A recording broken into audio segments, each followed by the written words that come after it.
Existe uma palavra de 4 letras enterrada em Gênesis 6, versículo 4. Uma palavra que aparece apenas 3 vezes em todo o texto massorético. Nefilim. A tradução vacila entre gigantes, caídos, tiranos. O debate rabínico atravessa milênios sem resolução. O problema não é linguístico, é existencial. Porque se essa palavra descreve o que os textos apócrifos, particularmente o livro de Enoque, afirmam que ela descreve, então a história humana carrega uma ferida que nunca cicatrizou completamente. E se Jesus de Nazaré estava sendo literal quando disse: "Como foi nos dias de Noé, assim será na vinda do Filho do Homem", então essa ferida pode estar se abrindo novamente. Hoje, vamos seguir a cadeia de evidências do que Enoque, Gênesis e Mateus 24 realmente permitem afirmar, ao que pedras de 800 toneladas, edição germinal, CRISPR e mudanças antropológicas globais realmente sugerem, e onde 5 padrões distintos convergem para um ponto que ninguém quer nomear em voz alta. Se o que você acabou de ouvir despertou algo, curiosidade, inquietação, reconhecimento, você vai querer acompanhar cada palavra até o final. E se investigações assim te interessam, deixa o like agora, se inscreve no canal e ativa o sino, porque esse tipo de conteúdo não aparece no algoritmo por acidente. Ele precisa de gente que busca respostas reais. Vamos direto ao núcleo. O que será investigado hoje não é teologia de domingo. São 5 sinais materiais, mensuráveis, documentados, que ecoam um padrão antigo. 3 entregas concretas até o final. Primeiro, você vai entender por que a palavra tamim em Gênesis 6, 9, traduzida como perfeito ou íntegro, pode ter uma camada genética que a maioria dos comentários ignora. Segundo, você vai conhecer as 3 estruturas megalíticas que desafiam qualquer explicação convencional sobre capacidade logística no Neolítico ou na Idade do Bronze e por que elas importam para esse debate. Terceiro, você vai ver a conexão entre manipulação genética germinal humana em 2024 e a lógica interna do dilúvio como evento de contenção biológica. 4 perguntas abertas desde já. Se filhos de Deus, em Gênesis 6, 2, significa anjos ou linhagem setita. Por que o livro de Enoque, citado explicitamente em Judas, elabora a versão angelical com tanto detalhe? Se Noé precisava ser tamim em suas gerações, o que exatamente estava sendo corrompido nas outras gerações? Se gigantes de 7 a 10 pés foram documentados em jornais americanos do século XIX, em lugares como Lovelock Cave e os Hopewell Mounds, onde estão os esqueletos hoje? E se Mateus 24, 37 não é sobre Nefilim, por que Jesus escolhe especificamente os dias de Noé? O único período da história definido por hibridização proibida, como paralelo para os últimos dias. O livro de Enoque não é canônico, mas é antigo. Fragmentos em aramaico foram encontrados em Qumran. Judas cita Enoque 1, 9 explicitamente. 2 Pedro 2, 4 fala de anjos que pecaram e foram lançados ao Tártaro, termo grego que Enoque usa para descrever o aprisionamento dos vigilantes. A Igreja Etíope Ortodoxa mantém Enoque no cânon até hoje. O texto afirma o seguinte: 200 anjos, liderados por Semiasa, desceram no Monte Hermon durante os dias de Jared, avô de Enoque. Eles fizeram um juramento vinculante, sabendo que estavam violando uma ordem divina, e tomaram mulheres humanas. O resultado foram os Nefilim, seres híbridos de estatura colossal, força sobre-humana e apetite destrutivo. Enoque 7, 2 descreve os Nefilim consumindo todas as aquisições dos homens, e quando isso não bastava, começaram a pecar contra pássaros, animais, répteis e peixes e a devorar a carne uns dos outros. Enoque 10 registra Deus ordenando o aprisionamento dos vigilantes e a destruição dos Nefilim. 15, 8 a 12 relata que os vigilantes pediram a Enoque para interceder por eles perante Deus, mas o pedido foi negado.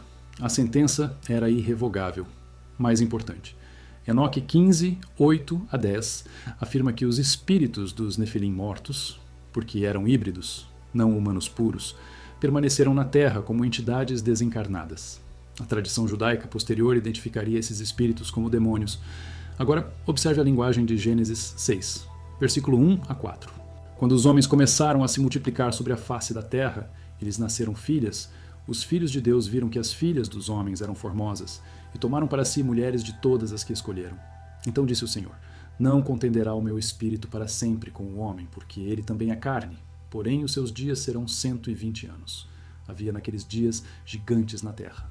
E também depois, quando os filhos de Deus possuíram as filhas dos homens e delas geraram filhos. Estes eram os valentes que houve na antiguidade, os homens de fama. A primeira tensão interpretativa está em filhos de Deus, Beni Elohim em hebraico. Em todo o Tanakh, quando esse termo aparece sem qualificação, ele se refere a seres angelicais. Jó 1:6. Os filhos de Deus vieram apresentar-se perante o Senhor. Jó 38:7. Quando as estrelas da alva juntas alegremente cantavam, e todos os filhos de Deus jubilavam. Não há precedente claro para filhos de Deus significar linhagem humana piedosa no texto veterotestamentário anterior ao período rabínico tardio. A interpretação de que filhos de Deus são descendentes de Sete e filhas dos homens são descendentes de Caim surgiu séculos depois, provavelmente como reação ao crescente desconforto com a ideia de hibridização angelical humana. Se a leitura angelical está correta, então a frase "e também depois", em Gênesis 6:4, é crucial. Havia gigantes naqueles dias. E também depois. Depois do quê? Depois do dilúvio. E isso explicaria por que, em Números 13, 33, os espias israelitas relatam ver Nefilim em Canaã. Também vimos ali gigantes, filhos de Anak, descendentes dos gigantes, e éramos aos nossos olhos como gafanhotos, e assim também éramos aos seus olhos. Se os Nefilim foram completamente destruídos no dilúvio, como eles reaparecem? 3 possibilidades. Primeira, a hibridização ocorreu novamente após o dilúvio, mas em escala limitada. Segunda, alguma linhagem genética Nefilim sobreviveu através das esposas dos filhos de Noé, hipótese defendida por alguns estudiosos que apontam para Gênesis 9, 18 a 27 e a maldição sobre Canaã. Terceira, Nefilim, em Números 13, é usado de forma hiperbólica pelos espias para descrever povos excepcionalmente altos, mas não literalmente híbridos. A arqueologia ortodoxa favorece a terceira leitura. Mas aqui está o problema. Deuteronômio 2, 10 a 11 menciona os Emins, povo grande e numeroso e alto como os Anaquins. Eles também eram considerados Refaíns como os Anaquins. Deuteronômio 2. 20 lista os Refaíns, Zanzumins e os Anaquins como povos de grande estatura que habitavam regiões específicas antes de Israel. Esses não são mitos vagos, são registros geográficos. Golias de Gate tinha 6 côvados e 1 palmo, dependendo do manuscrito, entre 2 metros e 8 centímetros, versão dos 70 em manuscritos de Qumran, e aproximadamente 2 metros e 90 centímetros, texto massorético posterior. Mesmo na estimativa conservadora, Golias era extraordinariamente alto para a época. 2 Samuel 21, 18 a 22, registra outros gigantes filisteus mortos pelas forças de Davi. Isbi-Benob, cujo peso de lança era de 300 ciclos de bronze, e outro com 6 dedos em cada mão e 6 dedos em cada pé, 24 ao todo. Também este era descendente dos gigantes. Agora, a pergunta forense. Se existiram populações de estatura e força excepcionais, seja por hibridização, mutação genética ou linhagem humana simplesmente mais alta, onde estão os esqueletos? Durante o século XIX, jornais americanos publicaram centenas de relatos sobre descobertas de esqueletos gigantes. O New York Times, em 1897, reportou um esqueleto de quase 10 pés descoberto em Miamisburg, Ohio. O Scientific American, em 1896, descreveu esqueletos com crânios que mediam de 22 a 36 polegadas de circunferência. Ralph Glidden, trabalhando para a Fundação High de Nova York entre 1919 e 1930, escavou 3.781 esqueletos nas ilhas do Canal da Califórnia, muitos dos quais mediam mais de 2 metros e 10 centímetros, com um atingindo 2 metros e 80 centímetros.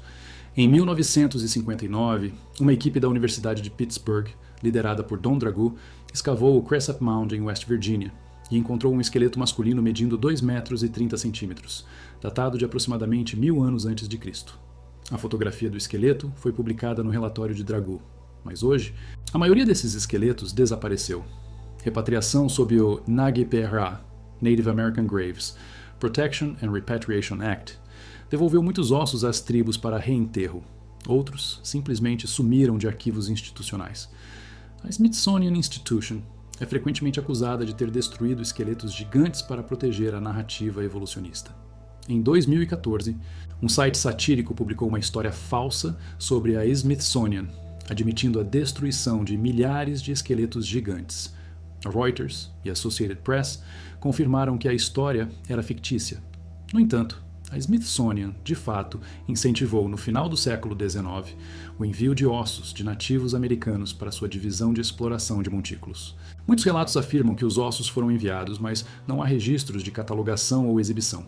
O paradoxo permanece: evidência documental abundante, evidência física ausente. Cyrus Thomas, etnólogo trabalhando para a Smithsonian, compilou o Report on the Mound Explorations em 1894. 700 páginas de evidência conclusiva de que os earthworks foram construídos por povos nativos, não por uma raça perdida. O relatório de Thomas deslocou atitudes acadêmicas, mas relatos de esqueletos gigantes continuaram aparecendo por décadas. Por quê? 3 fatores. Primeiro, a imprensa penny press do século XIX tinha pouco controle editorial. Histórias sensacionalistas vendiam. Segundo, ossos de mastodonte e megafauna extinta eram frequentemente confundidos com restos humanos. Houve casos documentados. Terceiro, há uma lacuna de medida. Gigante, no século XIX, podia significar qualquer coisa acima de 1,85 m, enquanto a média masculina europeia era de 1,65 m. No entanto, isso não explica os casos onde medições específicas e fotografias foram documentadas, como o esqueleto de Cresap Mound, a hipótese mais parcimoniosa. Uma pequena porcentagem dos relatos eram legítimos. Indivíduos com um gigantismo patológico ou populações isoladas com estatura significativamente acima da média, mas foram misturados com exageros, fraudes e erros de identificação. O problema é que a narrativa científica atual recusa qualquer investigação séria porque o tema foi contaminado por pseudociência. O desaparecimento de evidência física não é o mesmo que a ausência de fenômeno. Se populações excepcionalmente altas existiram em regiões específicas, seja Canaã, seja América do Norte pré-colombiana, e se essas populações foram exterminadas ou assimiladas, não esperaríamos abundância de esqueletos. Esperaríamos exatamente o que temos: relatos dispersos, memória cultural persistente e lacunas no registro físico. A ausência de evidência é evidência de ausência apenas quando a evidência é esperada. Em contextos de guerra, migração e mudança cultural acelerada, a evidência óssea é excepcionalmente frágil. Ossos humanos se decompõem em décadas sem condições ideais de preservação. O que nos leva às pedras. As pedras não desaparecem. E é nas pedras que encontramos a segunda camada de interrogação. Baalbek, no Líbano, era conhecido na antiguidade como Heliópolis, cidade do Sol. O complexo do templo de Júpiter foi construído pelos romanos, mas a fundação sobre a qual ele se assenta é pré-romana e possivelmente muito mais antiga. A fundação é composta pelo que é chamado de trilithon, 3 blocos de pedra calcária, cada um medindo aproximadamente 19 metros de comprimento, 5 metros de altura e 3,5 metros de largura, peso estimado, entre 750 e 800 toneladas cada. Esses blocos estão posicionados a aproximadamente 6 metros acima do nível do solo, perfeitamente encaixados, sem argamassa. Embaixo deles, a outra fileira de blocos de granito, cada um pesando cerca de 300 toneladas. Em 2014, arqueólogos alemães descobriram na pedreira próxima um bloco ainda maior, 1.650 toneladas, 19 metros e 6 centímetros de comprimento, 6 metros de largura, pelo menos 5,5 metros de altura. Esse bloco, chamado de Pedra Esquecida ou Terceiro Monólito, nunca foi movido. Ele permanece parcialmente enterrado, ângulo de 45 graus, inacabado. A pergunta não é retórica. Como você move 800 toneladas de pedra com tecnologia do 1º século a.C., ou mesmo do 3º milênio a.C.? A maior grua móvel moderna pode levantar cerca de 20.000 toneladas em condições ideais. Mas o trilithon de Baalbek não foi apenas levantado. Foi transportado de uma pedreira a 900 metros de distância, subindo uma inclinação e posicionado com precisão milimétrica. Graham Hancock argumenta que a fundação de Baalbek pode ter 12.000 anos ou mais, contemporânea a Göbekli Tepe, e que os romanos construíram seu templo sobre uma plataforma megalítica pré-existente que já estava coberta por sedimentos na época romana. A arqueologia convencional rejeita isso, atribuindo todo o trabalho aos romanos. Mas nenhum outro local romano no mundo apresenta blocos dessa magnitude. O Coliseu? Pedras de 2 a 3 toneladas. Aquedutos? Blocos de meia tonelada. Baalbek é uma anomalia interna à própria engenharia romana. Pumapunku, na Bolívia, é ainda mais perturbador. Faz parte do complexo Tiwanaku, datado entre 500 a.C. e 1000 d.C. pela arqueologia convencional. Mas algumas características sugerem uma camada mais antiga. Pumapunku consiste em blocos de andesita e diorito. rochas vulcânicas extremamente duras, cortados com precisão geométrica. Os blocos apresentam encaixes de ângulo perfeito, superfícies polidas e furos perfeitamente cilíndricos. A tolerância de corte é inferior a 1 milímetro. Não há desgaste de ferramentas visível nas superfícies. Andesita tem dureza 7 na escala Mohs. Ferramentas de bronze não cortam andesita sem desgaste massivo. Ferramentas de cobre puro são ineficazes. A teoria convencional é que os construtores usaram ferramentas de pedra mais dura, como diorito, combinadas com areia abrasiva. Mas testes experimentais modernos mostraram que esse método produz superfícies irregulares e demanda tempo exponencial. Em Puma Punku, alguns blocos pesam entre 100 e 130 toneladas. Eles foram transportados de uma pedreira próxima ao lago Titicaca, aproximadamente 30 quilômetros de distância, subindo uma altitude de mais de 3.800 metros. Um bloco específico mede 11 metros de comprimento, 5 metros de largura e 1,80 m de espessura. As superfícies são planas dentro de margens de erro que não deveríamos esperar ver sem nivelamento a laser. Mais estranho, os blocos estão espalhados caoticamente como se o local tivesse sido destruído por um evento violento. Algumas teorias sugerem terremoto, outras um evento diluviano. Tradições orais dos povos aimaras locais afirmam que Puma Punku foi construído antes do grande dilúvio por seres que carregavam as pedras pelo ar usando som. Os incas negam a autoria. Eles afirmam que quando chegaram à região, Puma Punku já estava em ruínas. A conexão entre Baalbek, Puma Punku e outros sítios megalíticos globais, Göbekli Tepe, Sacsayhuaman, Ollantaytambo, as pirâmides de Gizé, é a seguinte: todos eles apresentam pedras de peso e precisão que desafiam explicações convencionais sobre capacidade logística neolítica ou da Idade do Bronze. E em muitos casos, as tradições locais atribuem a construção a gigantes ou deuses. Isso prova Nephilim? Não, mas estabelece um padrão. Construções antigas, de escala monumental, técnicas não replicáveis com ferramentas conhecidas da época e memória cultural consistente de construtores sobre-humanos. 3 cenários possíveis. Primeiro, civilizações antigas possuíam técnicas de construção que foram perdidas e que não envolviam nada sobrenatural, apenas engenhosidade humana extrema.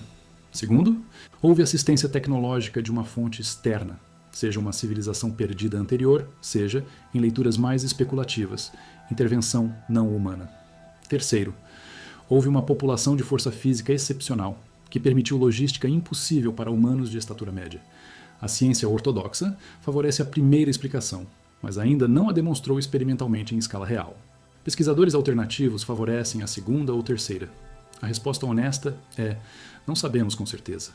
Mas a convergência de evidência física, relatos textuais antigos e tradição oral em múltiplas culturas isoladas sugere que algo extraordinário ocorreu. Agora, voltemos a Noé. Gênesis 6, 9. Noé era um homem justo e perfeito em suas gerações. Noé andava com Deus. A palavra hebraica traduzida como perfeito é tamim. Em contextos de sacrifício levítico, tamim significa sem defeito físico. Um cordeiro tamim era um cordeiro geneticamente puro, sem mutação, apto para sacrifício. Quando aplicada a Noé, a maioria dos comentários interpreta tamim como integridade moral. Mas há uma ambiguidade deliberada no texto. Perfeito em suas gerações, pedorotav, pode significar moralmente íntegro ao longo de sua vida, ou geneticamente puro em suas linhagens.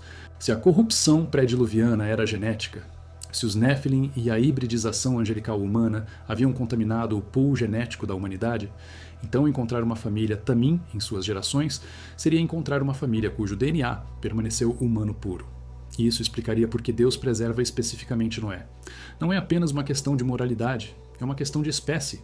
Se toda a humanidade foi geneticamente comprometida, o projeto Imagem de Deus, seja lá o que isso signifique em termos teológicos, está falido. O dilúvio se torna um reset biológico. A interpretação genética de Tamim não é majoritária, mas tem defensores entre estudiosos que levam Enoque a sério. Michael Heiser, falecido estudioso do Antigo Testamento, argumentou que a corrupção de toda a carne, em Gênesis 6, 12, pode incluir corrupção genética, não apenas moral. Se isso estiver correto, então o dilúvio não é um ato de punição arbitrária, mas um ato de quarentena biológica, o que nos traz ao presente. Se, como nos dias de Noé, assim será Deus a vinda do Filho do Homem, quais são os paralelos? A leitura superficial de Mateus 24, 37 a 39 foca no aspecto de surpresa. As pessoas estavam comendo, bebendo, casando, sem esperar o juízo. Essa é a leitura correta dentro do contexto imediato. Mas há uma camada adicional que não pode ser ignorada. Por que Jesus escolhe especificamente os dias de Noé como paralelo? Ele poderia ter dito, como nos dias de Sodoma. E de fato, Lucas 17, 28 a 30 faz essa conexão também. Mas os dias de Noé têm uma característica única: hibridização proibida. Se essa característica é relevante, então o que seria o equivalente moderno? Manipulação genética humana. Em novembro de 2018, o cientista chinês He Jiankui anunciou que havia editado os genes de embriões humanos usando CRISPR-Cas9, resultando no nascimento de 2 meninas geneticamente modificadas. Ele, Jiankui, alterou o gene CCR5 para torná-las resistentes ao HIV. A comunidade científica internacional reagiu com condenação. He foi sentenciado a 3 anos de prisão. Mas o Rubicão foi cruzado. A edição germinal humana, modificação de DNA que é herdada por gerações futuras, deixou de ser teórica. CRISPR-Cas9 é uma ferramenta de edição genética que permite cortes precisos em sequências de DNA.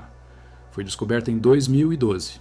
Desde então, tem sido usada para curar doenças genéticas em células somáticas, modificações que não são herdadas, mas o potencial da tecnologia vai muito além. CRISPR permite a inserção de genes de outras espécies, inserção de genes sintéticos, modificação de múltiplos loci simultaneamente. Em teoria, você poderia inserir genes de visão noturna de corujas em embriões humanos, genes de força muscular de chimpanzés, genes de longevidade de baleias da Groenlândia, que vivem mais de 200 anos. Não estamos falando de ficção científica. Pesquisas estão sendo conduzidas em células humanas in vitro. Quimeras humano-animal já foram criadas em laboratórios para pesquisa de órgãos transplantáveis, porcos com células humanas, macacos com células cerebrais humanas. O movimento transhumanista abraça isso explicitamente. Zoltan Istvan, candidato presidencial transhumanista em 2016. Com esse tipo de tecnologia de edição genética, temos a chance de eliminar doenças hereditárias e condições que afligem a humanidade. E também poderíamos modificar o ser humano para ser muito mais forte e funcional do que é. James Hughes, bioeticista transhumanista, confirmou em 2015 uma declaração oficial da Associação Transhumanista Mundial, destacando a desejabilidade e inevitabilidade das terapias genéticas germinais e de aprimoramento.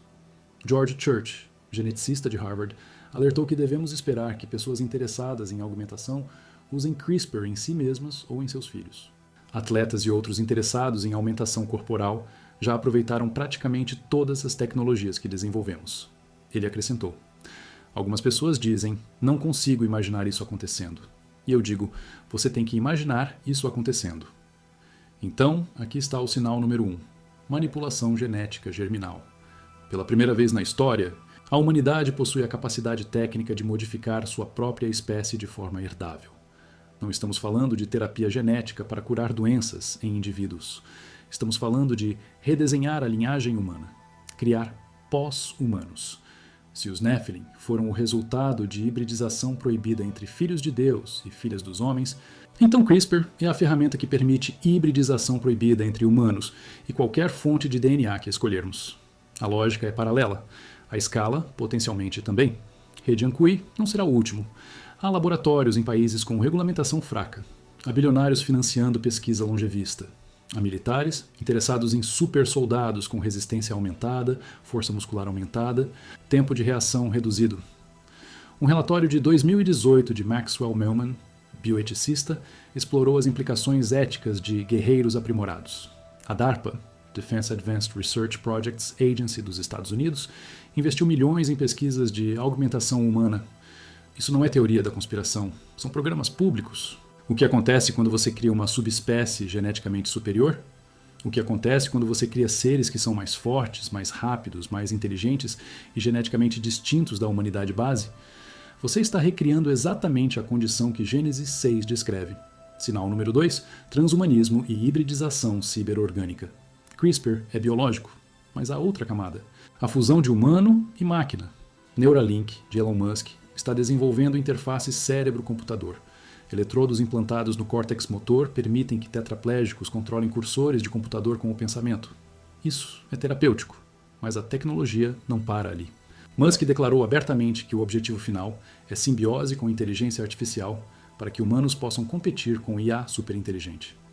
Em 2023, Neuralink implantou chips em primatas. permitindo que eles jogassem videogames telepáticos. Em 2024, o primeiro implante humano foi realizado. A trajetória está clara. Próteses neurais não serão apenas para pessoas com deficiências, serão para qualquer um que queira upgrade. Visão infravermelha, memória expandida via cloud computing, acesso instantâneo a bases de dados. Martine Rothblatt, escritora transhumanista, descreveu um futuro onde pessoas fazem upload de suas mind files para a nuvem, existem como seres virtuais, se apaixonam por IAs e produzem filhos que nascem como consciência de computador, código puro. Esses filhos poderiam fazer download de si mesmos em corpos robóticos ou corpos orgânicos cultivados em laboratório e participar da sociedade como pessoas legais completas. Não é metáfora. É o roadmap explícito de líderes do movimento transhumanista. Se os Nephilim eram híbridos de anjo humano, então ciborgues são híbridos de máquina humano. A diferença é tecnológica, não ontológica. Você está modificando a estrutura fundamental do que significa ser humano. Éfesios 2. 2 fala de Satanás como o príncipe das potestades do ar. 2 Coríntios 4:4 chama Satanás de o Deus deste século. A estratégia sempre foi a mesma. Oferecer ao ser humano um atalho para a divindade sem Deus. Sereis como Deus. Gênesis 3:5. O transhumanismo é a versão pós-moderna da mesma oferta. Sereis como deuses, através de biotecnologia. Você está vendo a conexão? Textos antigos, estruturas megalíticas e tecnologia moderna convergindo em um padrão que não deveria existir se esses relatos fossem apenas mitos. Nos comentários, quero saber. Você lê Gênesis 6 como metáfora, memória histórica ou algo literal? E se for literal, CRISPR e transhumanismo são ecos modernos dessa hibridização ou só progresso científico neutro? Debate honesto, sem briga? Quero saber o que te convence. Sinal número 3. Evidência física ressurgente. Já cobrimos Baalbek e Pumapunku, mas há mais. Em 2017, arqueólogos na China descobriram 5.000 túmulos de 5.000 anos em Jiaodia, província de Shandong. Os esqueletos masculinos tinham, em média, 1,93 m, muito acima da média chinesa moderna de 1,70 m. Para a época, isso era colossal. Os esqueletos maiores estavam em túmulos maiores, indicando status elevado correlacionado com altura. Nutrição explica parte disso, mas a distribuição bimodal, alguns indivíduos significativamente mais altos do que a média, sugere algo mais. Seleção genética intencional ou uma linhagem isolada. Em 2014, evangélicos e arqueólogos alternativos apontaram para uma descoberta no Egito de uma fossa cheia de mãos direitas desproporcionalmente grandes, supostamente de soldados gigantes. A arqueologia convencional interpreta isso como um troféu de guerra, mãos cortadas de inimigos, mas a anomalia de tamanho permanece sem explicação definitiva. Na América do Norte, os Hopewell Mounds, em Ohio, produziram relatos de esqueletos de 7 a 8 pés no século XIX. O Lovelock Cave, em Nevada, tinha lendas Paiute de gigantes ruivos, que foram encurralados e mortos pelos ancestrais Paiute. Escavações em 1911 encontraram sandálias de 15 polegadas e ferramentas oversized. Em Gargayan, nas Filipinas, foram encontrados dentes humanos que eram 2 a 3 vezes maiores que o normal, sugerindo indivíduos com proporcionalidade corporal muito acima da média.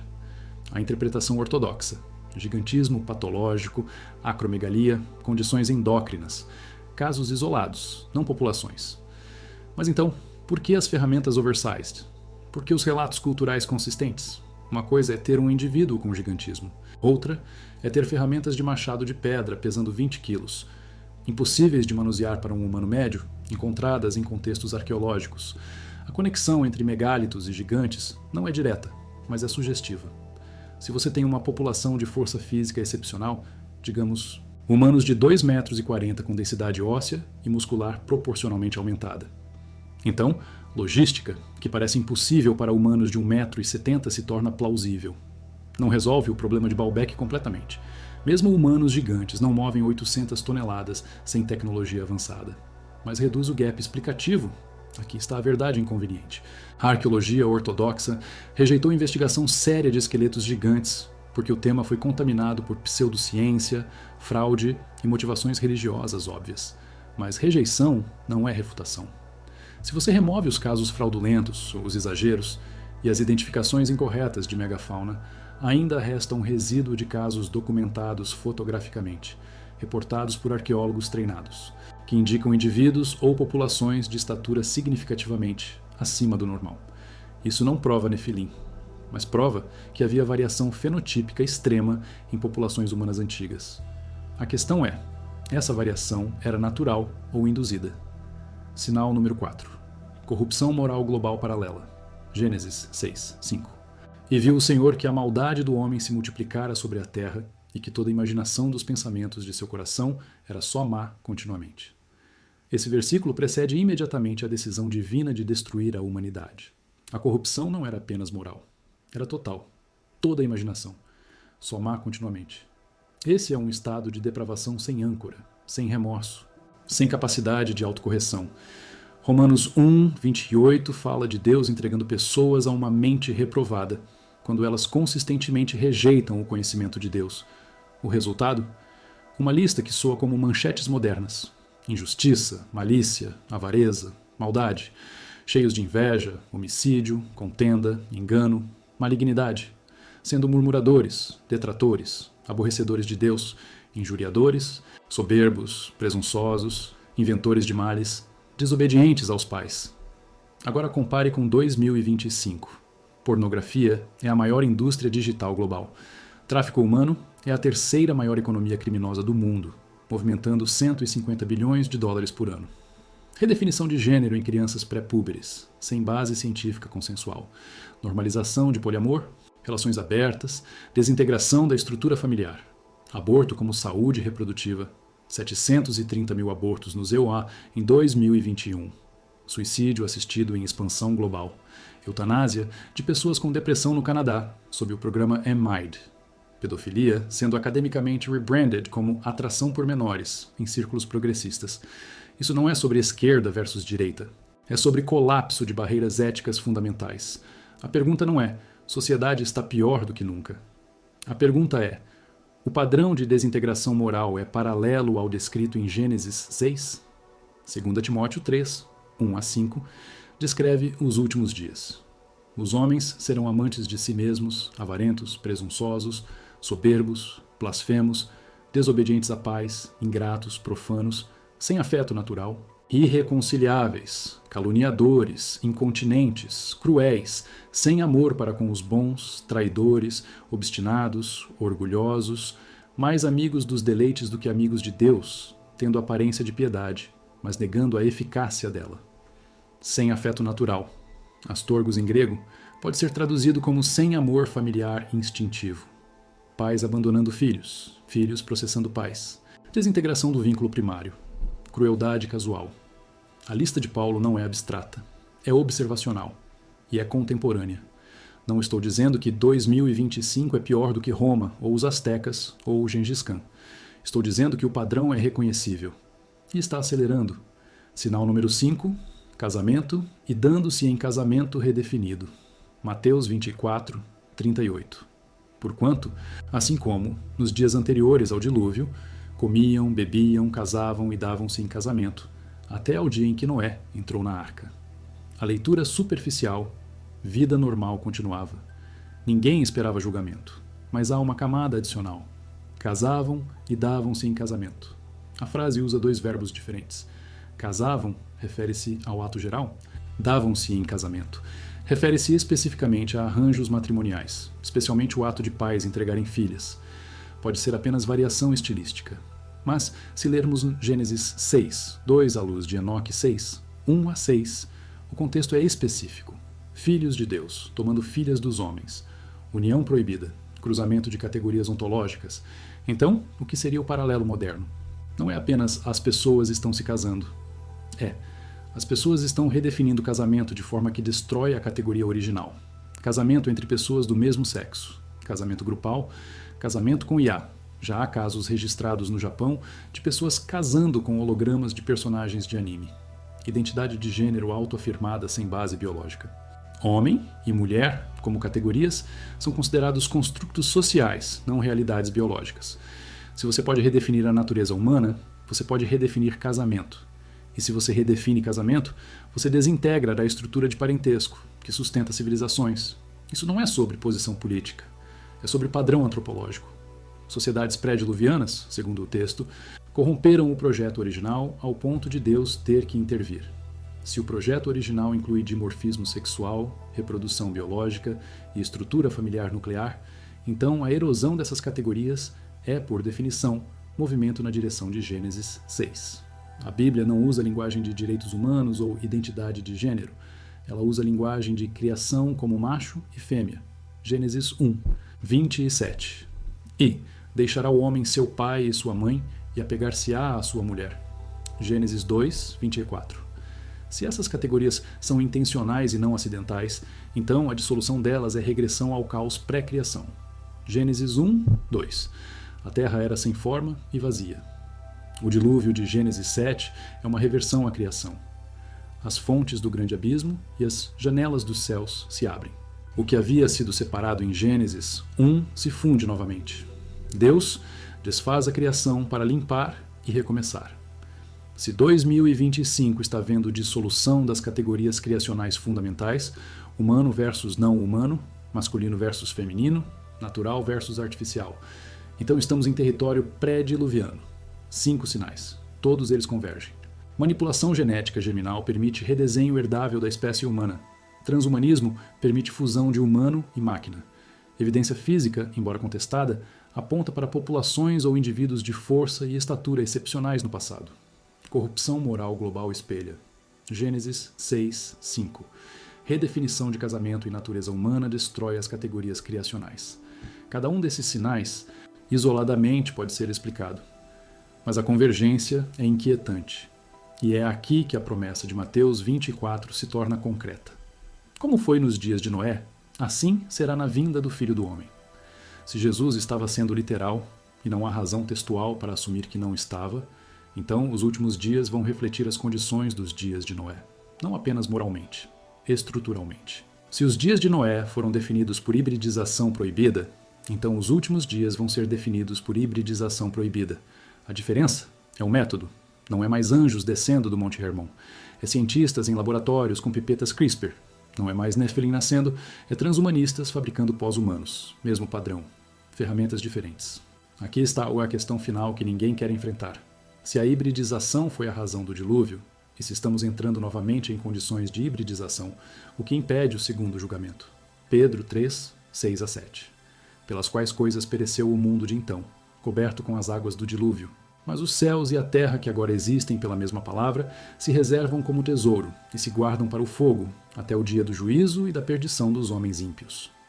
O primeiro julgamento foi água. O segundo será fogo. O timing é desconhecido, mas os sinais são claros.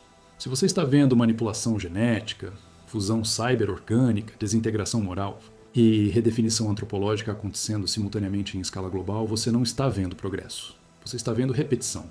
E se você conhece a história, você sabe como ela termina. Há uma objeção que precisa ser endereçada. Michael Heiser, estudioso do Antigo Testamento que defendeu a interpretação angelical de Gênesis 6 durante sua vida, rejeitou explicitamente a ideia de que Mateus 24, 37 é uma profecia sobre o retorno dos Nefilim. Heiser argumentou que não há menção de filhos de Deus em Mateus 24. Não há referência direta à transgressão divino-humana. A frase casavam e davam-se em casamento usa a terminologia grega padrão, não a linguagem da Septuaginta de Gênesis 6. Se Mateus quisesse que os leitores pensassem em Gênesis 6, ele usaria os mesmos termos gregos da LXX. Ele não usa. Portanto, o ponto de Jesus não é sobre Nefilim, mas sobre o timing inesperado do julgamento. Essa objeção é forte. Precisa ser levada a sério. A contra-resposta é a seguinte. Jesus não precisa citar Gênesis 6 diretamente para invocar o contexto narrativo dos dias de Noé. Quando Jesus diz, como foi nos dias de Noé, ele está referenciando todo o contexto narrativo de Gênesis 6 a 9. Esse contexto inclui a corrupção total da humanidade, a preservação de uma família geneticamente pura e o julgamento por água. Se o público judeu do primeiro século conhecia o livro de Enoque, e eles conheciam, porque está citado em Judas e aludido em 2 Pedro. Então, dias de Noé automaticamente evocaria a narrativa dos vigilantes. Jesus não precisa soletrar. A referência é carregada. É como dizer, lembre-se de 9/11 hoje. Você não precisa detalhar os eventos, a frase evoca todo o contexto. Segundo, a ênfase de Jesus em casavam e davam-se em casamento é específica demais para ser apenas sobre vida cotidiana. Por que não dizer comiam e bebiam e parar por aí? Por que adicionar casamento? Porque casamento está no centro de Gênesis 6, 2. Tomaram para si mulheres. Então, a objeção de Heiser está parcialmente correta. Mateus 24. 37 não é uma profecia explícita sobre Nefilim, mas é uma invocação deliberada do contexto narrativo que inclui Nefilim. E se o contexto é relevante, então os paralelos são relevantes. Agora, vamos aplicar na valha de Ockham as 5 hipóteses rivais sobre o que realmente aconteceu nos dias de Noé. Hipótese 1. Alegoria completa. Gênesis 6 a 9 é uma narrativa mitológica para ensinar lições morais. Não houve dilúvio global. Não houve Nefilim. Filhos de Deus é uma figura de linguagem. Prós remove dificuldades apologéticas. Contras, Jesus trata o dilúvio como evento histórico em Mateus 24. Pedro trata o dilúvio como evento histórico em 1 Pedro 3 e 2 Pedro 3. Paulo implica Adão como figura histórica em Romanos 5. Se você alegoriza Gênesis 6, você tem que alegorizar o Novo Testamento também. Isso não é necessariamente fatal, mas requer consistência hermenêutica. Hipótese 2. Filhos de Deus são descendentes de Sete. Filhos dos homens são descendentes de Caim. Mistura de linhagem piedosa com linhagem ímpia produziu corrupção moral. Prós. Evita elementos sobrenaturais. Contras. Não explica por que o texto usa a frase técnica Bene Elohim. Não explica o termo Nephilim, que significa caídos ou gigantes, não moralmente corruptos. Não explica por que Deus limita a vida humana a 120 anos imediatamente após essa união. Uma resposta que só faz sentido se algo biologicamente excepcional estava ocorrendo. Não explica por que Noé precisa ser Tamim em suas gerações. Integridade moral não requer especificação genética.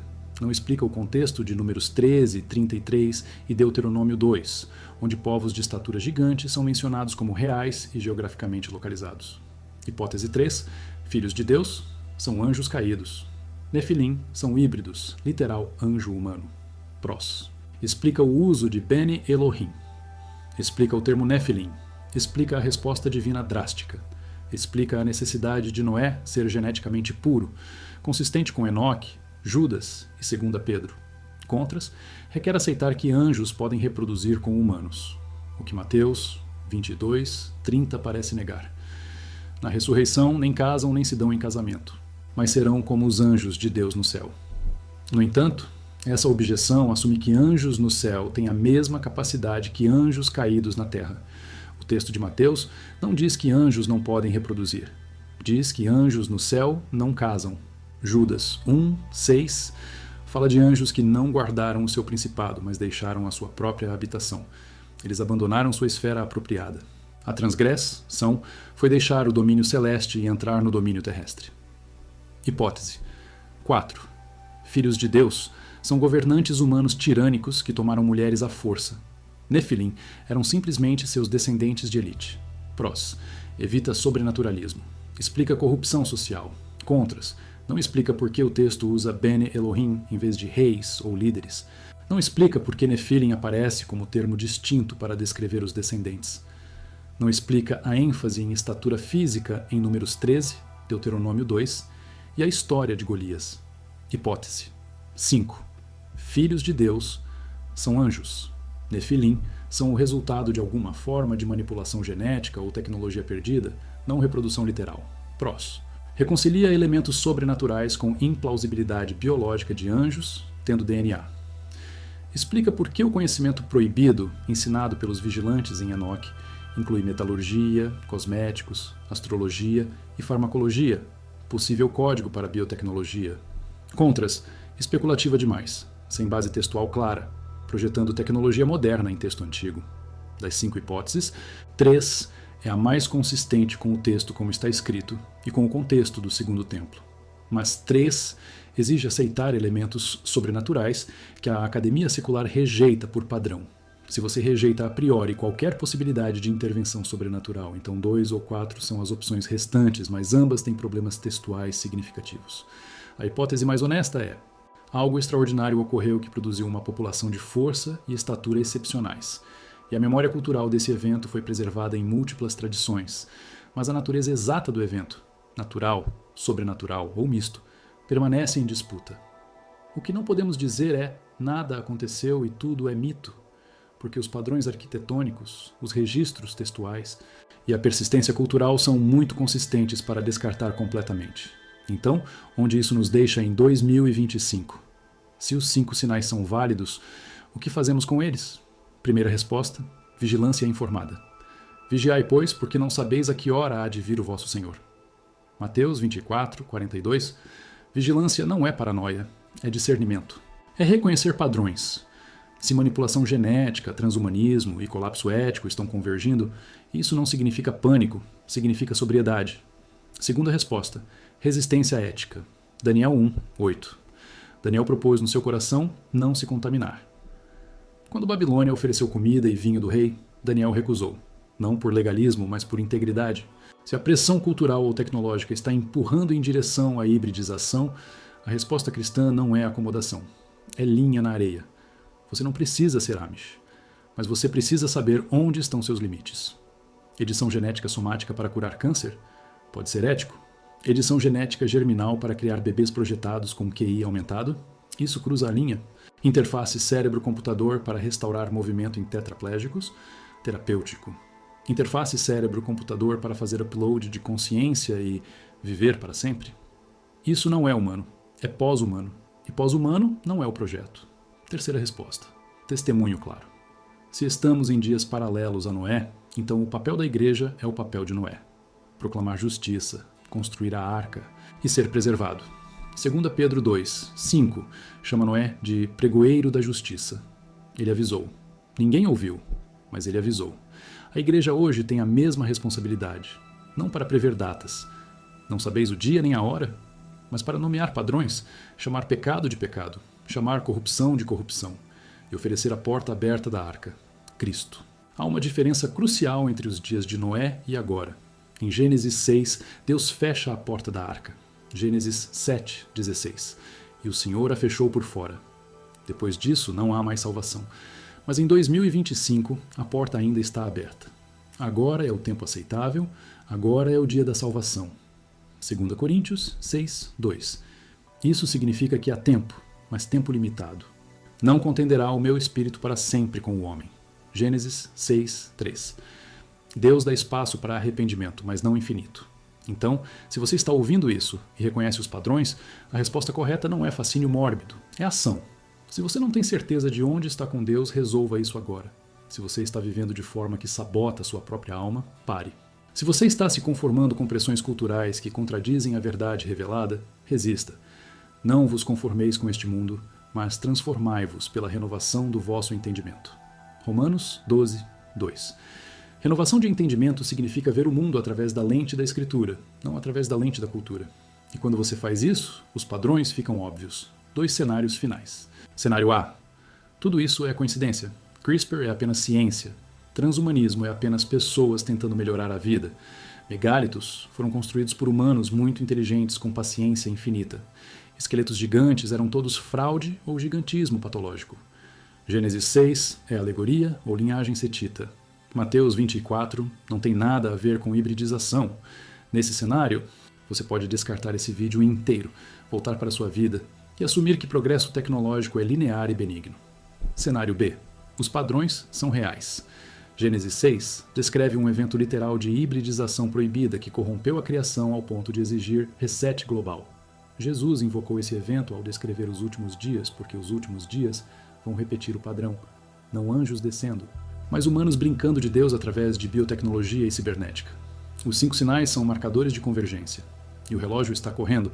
Nesse cenário, o que você faz com a informação importa. Você tem que escolher. E a escolha não pode ser adiada indefinidamente. Porque no cenário B, a porta da arca vai fechar novamente. E quando fechar, fecha. Se você chegou até aqui, você investiu tempo e atenção real nessa investigação. Isso significa que você está buscando respostas verdadeiras, não entretenimento. Então, aqui está o pedido final. Se esse conteúdo foi útil, se te deu ferramentas para pensar, para discernir, para conectar pontos que você sentiu, mas não conseguia nomear, deixa o like, se inscreve, ativa o sino, não por vaidade métrica, porque conteúdo assim não aparece no feed por acidente. Ele precisa ser amplificado por pessoas que reconhecem o valor. E compartilha. Tem gente ao seu redor que está vendo os mesmos padrões, sentindo a mesma inquietação, fazendo as mesmas perguntas. Esse vídeo pode ser a peça que faltava para eles. Não guarda isso, repassa. E se quiser ir mais fundo, se quiser fontes, debates, leituras recomendadas, comenta. Eu leio. Eu respondo. Vamos construir uma comunidade que não tem medo de fazer as perguntas difíceis. Então, qual é a linha memorável que fica? Aqui está. Os dias de Noé não são lenda, são advertência.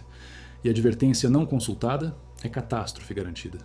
Você pode ignorar os padrões, mas os padrões não vão ignorar você. A diferença entre Noé e a geração dele não foi que Noé era profeta ou super-homem. Foi que Noé ouviu e obedeceu quando Deus falou. Todo mundo riu. Noé construiu. E quando a chuva começou, só quem estava dentro da arca sobreviveu. Não porque Noé era especial, porque Noé respondeu. Então, se você está sentindo o chamado agora, uma inquietação, um desconforto, uma sensação de algo está acontecendo, não ignore. Esse pode ser o Espírito dizendo, chegou a hora de escolher. E quando a porta da arca começar a fechar, não vai ter segunda chance de mudar de ideia. Portanto, escolha hoje, porque amanhã pode ser tarde demais.